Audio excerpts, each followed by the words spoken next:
And most welcome guests. Two roads diverged in the woods. I took the one less traveled. Speech number 10. Alas, the perfect traits of a Toastmaster are exhibited. Use of metaphors, body language, and vocal variety are highly tuned. There's no time like this to shine. In this speech, I'll share with you my wonderful experiences with Toastmasters and perhaps convince you to stay in the club for the long haul. It is worth it. I'm not talking about the beautiful awards you obtain or the uplifting comments from your fellow members.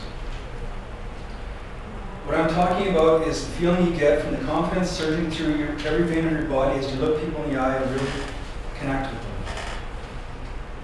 You can take the shyest person in the world and put him in a Toastmasters environment, and he will shine brighter than he ever has before.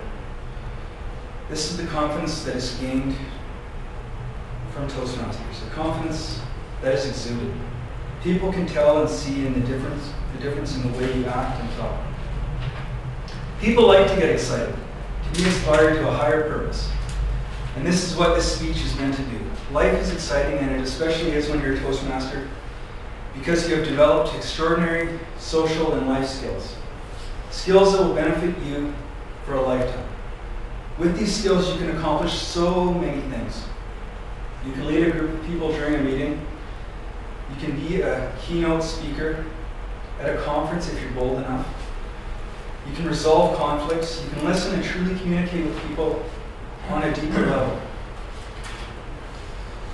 Toastmasters has personally helped me so much. I have learned to think more on my feet due to the impromptu speaking.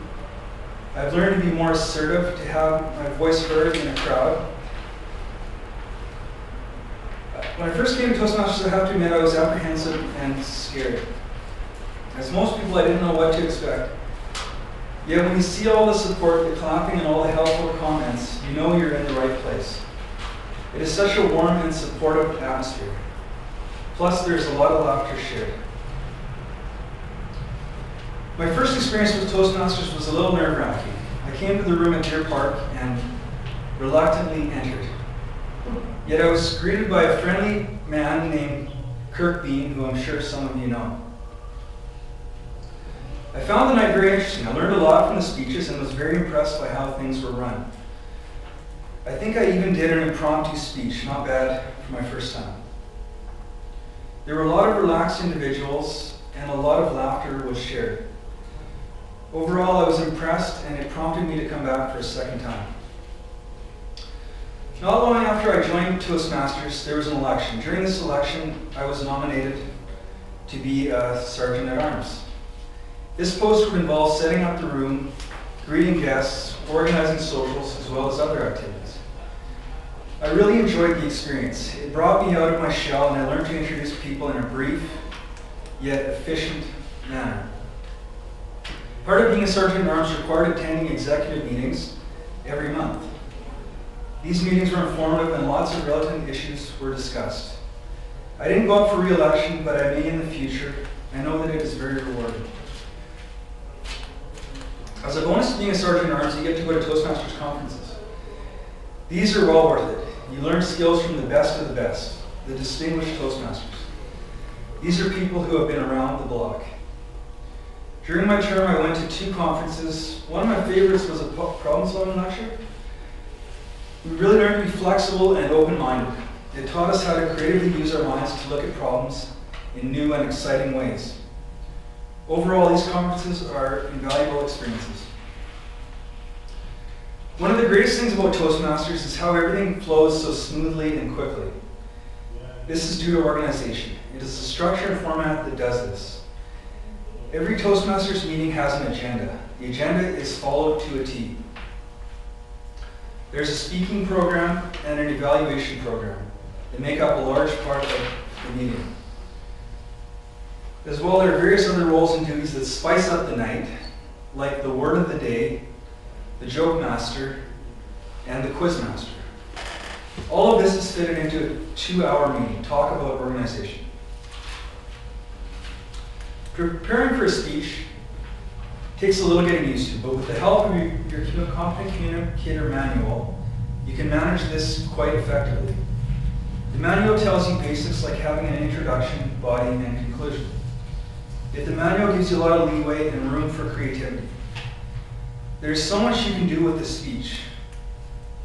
During the first 9 speeches, you learn a lot of things including body language, vocal variety, research, organization, and other things.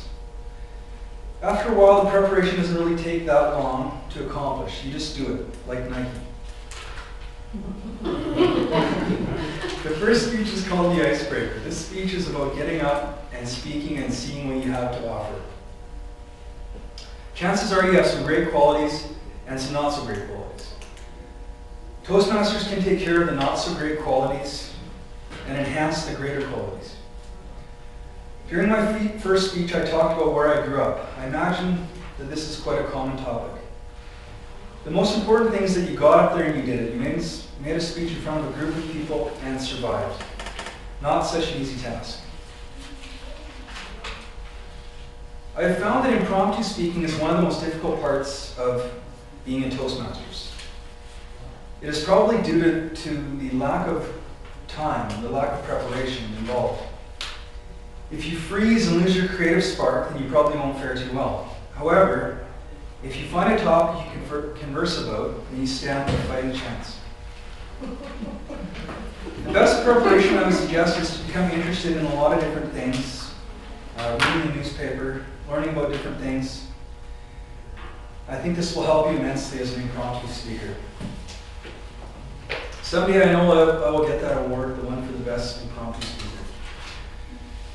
After all is said and done, the night is still young, so some Toastmasters head to a pub where there's an after social. This is a good way to connect more with your fellow Toastmasters. Many great experiences have been had at the pub. There are discussions about likes and dislikes. There are discussions about where you're from. There's talk about what you did on your last vacation. It is a great relaxing environment to share stories and recollections. Toastmasters is there for people who want to improve, people who know there is a better way to communicate. These are knowledge seekers, people who don't take no for an answer. People who come to Toastmasters are winners. They want to succeed. That is why they come back again and again.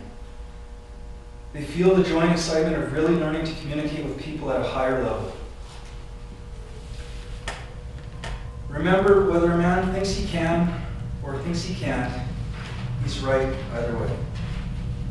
Thank you.